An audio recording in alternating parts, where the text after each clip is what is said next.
অবৈধ সোনা পাচার রুখে দিল বদরপুর রেল পুলিশ। চলন্ত ট্রেনে গোপন বহন, কিন্তু শেষ রক্ষা হলো না। 5টি সোনার বিস্কুট উদ্ধার বদরপুর রেলওয়ে স্টেশনে।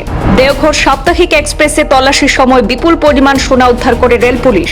80 লক্ষ টাকা সোনা সহ আটক অভিজিৎ দেবনাথ নামের এক ব্যক্তি। পেছনে কি বড় চক্র? শুরু হয়েছে তদন্ত।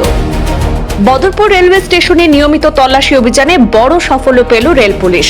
15626 নম্বরের দেওঘর সাপ্তাহিক এক্সপ্রেসে অভিযান চালিয়ে অভিজিৎ দেবনাথ নামে এক ব্যক্তিকে আটক করা হয়। তার কাছ থেকে উদ্ধার করা হয়েছে 5টি সোনার বিস্কুট। রেল পুলিশ সূত্রে জানা গেছে, উদ্ধার হওয়া সোনার বিস্কুটগুলির মোট ওজন 584.04 গ্রাম।